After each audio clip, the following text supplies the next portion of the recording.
ತಮಿಳ್ನಾಡಲ್ಲಿ ಭಾಳ ವಿಶೇಷ ಏನು ಅಂದರೆ ಗಂಡ ಹೆಂಡ್ತಿ ಇಬ್ಬರು ಮದುವೆ ಆಗಿದ್ದರೆ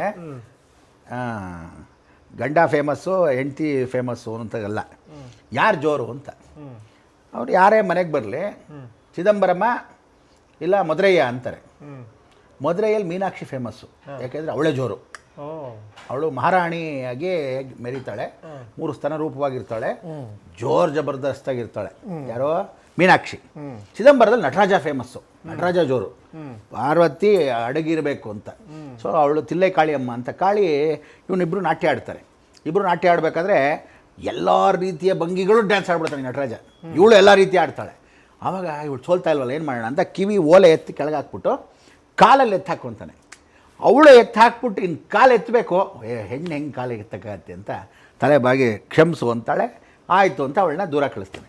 ಆವಾಗ ನಟರಾಜನೇ ಜೋರು, ನೀನಿನ್ನು ಊರಿಂದ ಆಚೆ ಇರಬೇಕು, ಯಾರೇ ದರ್ಶನ ಮಾಡಿದ್ರು ನೀನು ಮಾಡಿರೋ ಕರ್ಮಕ್ಕೆ ನಿನ್ನ ದರ್ಶನ ಮಾಡ್ಕೊಂಡಾದ್ರು ನನ್ನ ದರ್ಶನ ಮಾಡಬೇಕು, ಇಲ್ಲ ನನ್ನ ದರ್ಶನ ಮಾಡೋದು ನಿನ್ನ ದರ್ಶನ ಮಾಡಬೇಕು ಅಂಥೇಳಿ ಊರಿಂದ ಆಚೆ ಹಾಕ್ಬಿಟ್ಟಿರ್ತಾರೆ. ಹಾಗೆ ಯಾರ ಮನೆಗೆ ಹೋದ್ರು ಅಲ್ಲೆಲ್ಲ ಉಂಗ ವೀಟ್ಲೆ ಮದುರಯ್ಯ ಇಲ್ಲೇ ಚಿದಂಬರಮ್ಮ ಅಂತ, ಗಂಡ ಜ್ವರ ಹೆಂಡತಿ ಜ್ವರ ಅಂತ ಕೇಳೋಕ್ಕೆ ಇಂಡೈರೆಕ್ಟಾಗಿ ಆ ಥರ ವಿಶೇಷ. ನಮ್ಮ ಮನೇಲಿ ನೀವು ನೋಡಿದಿರಲ್ಲ, ಬಂದಿದ್ದೀರಲ್ಲ, ನಮ್ಮ ಮನೇಲಿ ಯಾರು ಜೋರು? ಒಂದೊಂದು ಸಲ ಒಬ್ಬೊಬ್ರು ಜೋರು ಮೂಡ ತಕ್ಕಂತೆ.